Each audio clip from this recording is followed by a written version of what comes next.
It's finally that time on Sunday GUNDAY.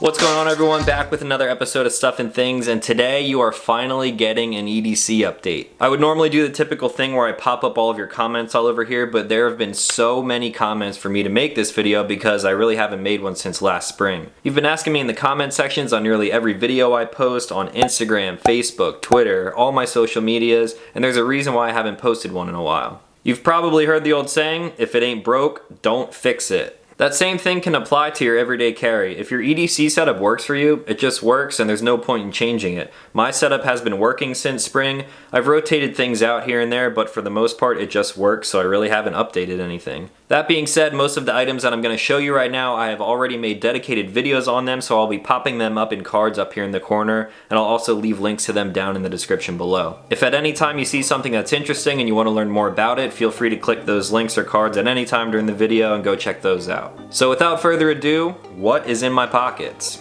First up, and probably most important to me, is my cell phone. I'm still carrying the Nexus 6P made by Huawei. I've been carrying this thing for a while, did a full video dedicated to it, what the phone is, some of the specs, what apps I use, things like that. It's been in this Spygen case that I got on Amazon, relatively cheap. I will leave a link for it and everything else in the description down below. Part of the reason why I don't drop it very often is because I do have pop sockets. You can get them in my store. There's still a couple available.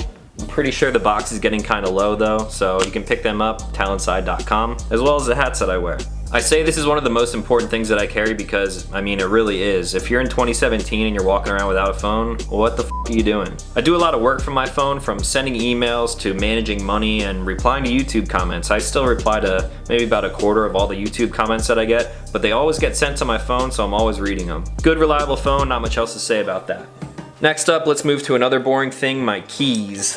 My keys you may have seen recently in the Trayvax video because they are on this Trayvax link. It's a quick detach lanyard, nice little carabiner. They don't make these anymore, but they do make a Keton, so if you're looking to get one of these, that might be your next best option. Those come in leather, they don't have the quick release, but to be honest, I didn't really use that until recently. I have my typical keys on here. The only thing utility-wise that I really have is this Gerber shard. I've been carrying this exact one for a couple of years now. I'd probably say like 3 or 4 years. Wrapped it with some paracord and flattened it out. It's a really good tool, it's useful. I wouldn't say I use it every single day, but definitely once a week. Little screwdrivers, pry bar, bottle opener, and then a Phillips head. It's pretty useful, it doesn't take up much space, and it's better than carrying a big bulky multi-tool around. Now you'll probably notice that my STI fob is actually missing. I don't normally have a car key like this, but right now I'm driving a loaner. I'll explain more about that later. But on my STI fob, it's keyless entry and keyless start, so I don't have a key. Now that I do have a key, you gotta put this in the ignition every time you wanna go somewhere, so that's where the quick release comes in handy. I never really had to use this before. I always just keep this on my belt loop and then keep my keys in the back pocket, but now that I have to actually use this in the ignition, simply pop this off, start the car, turn it off, and then clip it back on here. I guess that's what it was really designed for in the first place. So those are my keys. Again, nothing exciting there. Next up, my flashlight, still carrying the Streamlight Micro Stream. This is a great light, definitely one of my favorites. I haven't found a flashlight that is worthy of replacing this yet. It's nice and slim, clicky tail cap, plenty bright enough. It's got a good pocket clip that you can actually put on a hat. One of my subscribers, it might be one of you guys out there watching right now, actually sent me batteries to my PO box. This thing normally runs on 1 AAA, but what they sent me was a little bit longer AAA. It is a TF10440. Here's a better look at what it is. 3.7 volt lithium ion. These things are rechargeable. They came in a pack of 4 with a little charger that you can stick in the wall. This thing is normally at about 35 lumens, but this is definitely a lot brighter when I use these batteries. I have used it like this for an extended amount of time, and after a while it does heat up and you do have to turn the light off after a while. But for an EDC light like this, something that I just keep in my pocket all the time, it's good for if you're just looking for your keys or trying to get into your car, looking in your trunk. It's good for small dark spaces, looking under tables. I basically turn the light on, see what I need to see, do what I need to do, and then turn it right back off, throw it back in my pocket. If I can find a link to those batteries, I will leave them down in the description, and shout out to the subscriber who sent them to me. I believe your name was Derek, but sorry if I got that wrong. Something as simple as those batteries made this good light even better. That's it for the light. Now moving on to the knife. Currently I am carrying the Zero Tolerance 0804 CF. I've been carrying this knife for a while now, and knives in my EDC setup are one of those things that I kind of rotate now and then. I've rotated about 3 different knives since my last EDC setup, so I already went over this, but some of the things that I like about it are the carbon fiber scales. The carbon fiber on this thing is really nice and premium. This whole knife is premium, really. It's got a titanium side, custom pocket clip, DLC coated blade with a full flat grind. It's just a nice stealthy looking knife. It's super sharp. The reason I bought this, if you've seen my video in the past, is how smooth it is. Super smooth action flipper knife. Still closes pretty smoothly after all the use that it's been getting. I didn't like using this knife at first because it is kind of expensive. After I got over the price tag of this thing, I started using it more and more. I've been using it for opening boxes and food prep, just anything that I need to cut really. And I have to say, it definitely is one of my favorite blades now. It's the first ZT knife that I've owned, but I'm definitely glad that I put up the money for this thing. It's an awesome knife, and if you have the money, I'd recommend checking it out. Another knife that I carried for a little while is this guy, the Spyderco Rock. This knife was sent to me by a friend of mine during a mail time video. You probably saw that. And I carried it for a little while. Awesome wicked blade. I like Spyderco knives in general. G10 handles, nothing really spectacular there, but it opens really nicely. The reason I stopped carrying this knife is that after a couple of weeks, you might be able to see a little bit of tarnishing on the blade there. I'm not exactly sure why that happened, but I was using it for food prep, was carrying it every single day. The knife really wasn't getting that wet. I tried to keep it oiled as much as possible, but I don't know, whatever the coating is on this, it's almost like a bead blasted finish. It just didn't hold up that well. The knife does still mean a lot to me because it was a gift from a friend, so I'm keeping it around. And then the other knife that always seems to be in my EDC rotation, the Spyderco Paramilitary 2. If you are one of the many people who reach out to me looking for a knife recommendation, chances are I recommended this knife to you. A lot of people like to ask, if you could only carry one knife with you for the rest of your life, what would you carry? This is a knife that I would carry. Really ergonomic in my hand, good jimping, full flat grind, nice steel, G10, I mean I talk about it all the time, compression lock, I really don't need to talk about it anymore. The one thing that I should note, however, is that the ZT is right behind this thing in that category. Which knife would I want to carry for the rest of my life? This thing is almost ahead of the PM2. The only reason I don't recommend the ZT over the Spyderco is because of the price point. However, they're both really good knives. If I ever do another EDC update in the future, chances are both of these are still going to be in that rotation. So that's it for the pointy things. Let's move on to my wallet. This is another thing that a ton of people ask questions about. Obviously, I make a lot of videos on Travax products. I also did a video on some Ridge wallets. So currently I'm carrying the Travax Contour. I'm not even gonna get into the features of this thing because I've talked about them so much in other videos, but I will note that I am still carrying the Travax Shift. Like I've said in the video when I introduced this thing, it's almost a necessity, almost as much as my phone. I really can't leave the house without this. My beard just gets too wicked at times. If you guys have beards, you should definitely consider picking one of these up. So that goes second in my line of cards. First is my YouTube card. Look how nice that looks in there. You should click subscribe. So currently carrying the Contour. Before that, I was carrying the Travax Summit. As I'm filming this video, the giveaway that I'm doing with Travax, giving away 100 of these wallets, is currently ending. So if you're a winner of one of the 100, Travax will be reaching out to you. I'm also giving away 2 of these, a Keton and an Element. The winners will be picked and announced in the comment section and the description of that video. So before I was carrying the Summit, I was obviously carrying the Ridge. Again, I've done a full video on this wallet, so if you want to check that out, go ahead. But one of the most common questions that I get asked is, which do you prefer, the Travax or the Ridge? It's such a hard question to answer because they are so similar. They're minimalist wallets, both made with really good materials. Neither of these companies pay me to make the video, so it's completely unbiased. However, I'm gonna have to lean towards the Contour over the carbon fiber Ridge, mainly because not as many people carry this. I ordered this wallet off of their Indiegogo campaign, so I was backing them, funding them while they were getting new CNC machines to actually produce these. So I feel like I have better ties to Travax. They're always letting me try out their new products. I tell them to make a beard comb, and they made a beard comb, so come on, I mean, that's pretty cool. Not putting down Ridge in any way, these are great wallets and I still recommend them, but I just feel like I have better ties with Travax. So those are the 3 wallets that I've been carrying recently. Again, carrying the Contour right now, and I'll probably be carrying this for a while. Now, speaking of Travax, we'll move on to my belt.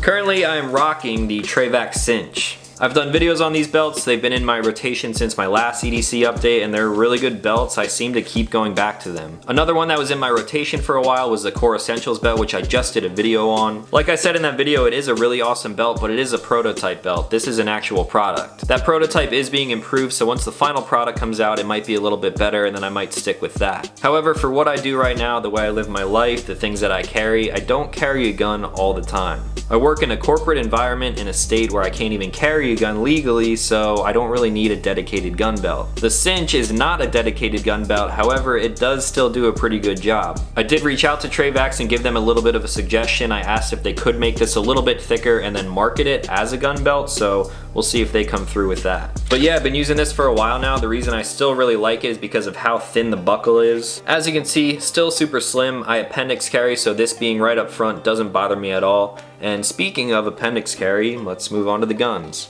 My belt is back on, and now what is it holding up? Can you tell?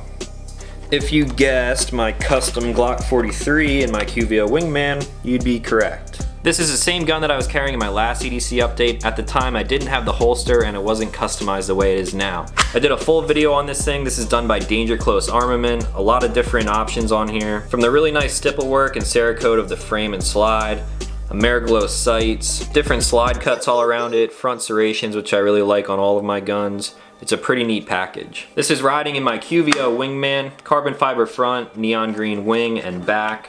It's so green that it blows out the camera, but you get the idea. The reason this has been my main go-to is because all of the internals on this thing are stock, so I really trust it. It's gonna be reliable. It's a Glock, obviously. I really dig the Wingman holsters with this combination because the gun is only 6-in-1, so I got another 6 right here on the side. The clips work really well with this belt as well as the Core Essentials belt, adjustable retention. All around, this is definitely my favorite package to carry. I throw it up front in my belt, super comfortable. I can wear it all day without any issues. For my self-defense carry ammo, I'm normally carrying Federal HST 124 grain. A lot of people ask me for ammo recommendations all the time. I've done my own personal research and I found that that is a really good, effective round, especially for a 9mm and a small handgun like this, so I'd recommend checking it out for yourself. When this gun was out at Danger Close Armament getting all that work done, I had something else in the rotation. The infamous Glock 19. A lot of you guys probably found this channel because of the review that I did on this gun. Just to recap, Danger Close Armament did all the stipple work and framework, undercut trigger guard, Agency Urban Combat Slide DLC coated, titanium nitride gold Agency barrel, and Agency drop-in trigger. Trijicon RMR, Ameriglow suppressor height sights to co-witness with the RMR, and then up front I'm running the Inforce APLC. I have a little over 1,000 rounds through this gun now with absolutely no malfunctions at all, so I could probably do an update video on this in the future if you guys are interested. So when I'm carrying this thing is riding in a QVO holster again as well. This is their more discreet with the wing on it. Neon yellow wing, neon yellow inside, and then outside is the Tropic Multicam. Here's what this thing looks like when it's on me. This thing rides a little bit to the right of center, conceals really easily, can't tell it's there at all. Can sit down just fine. That's a question that a lot of people ask me. If you carry appendix, how is that comfortable at all? Now I get it, appendix carry is one of those things that a ton of people online like to throw shade at people because they're not used to it, they never checked it out themselves, they don't know how to do it properly. A lot of people still watch and comment on my video from almost a year ago when I first switched to appendix carry. I was given some information about what I thought about it, some of the mistakes that I made when I was going through the process of buying a gun as a new concealed carry holder. I get so many comments on that video of people saying, oh, there's no way that's comfortable, you're lying, it's not, you're gonna shoot your dick off. If anyone says that, and I'm pretty sure someone is gonna be saying that in the comments on this video, they're not educated. If you get a good holster set up for appendix carry and you're using it, carrying it, practicing with it religiously, there's no reason to say that it is any more dangerous than carrying on your hip. Now I'm not trying to turn this into some lesson because again, I'm just some guy on YouTube, but look, I'm sitting down, concealed carrying a Glock 19. Say I'm sitting at a table having dinner, something is happening in front of me where my life is threatened. Lean back, draw, muzzle is away from me, do whatever I need to do, come back in, reholster, all while sitting down. Same thing in a car, my seatbelt is riding right along my belt line. I can still lean back, draw my gun, do whatever I need to do, and reholster, all while sitting down. Do I look uncomfortable?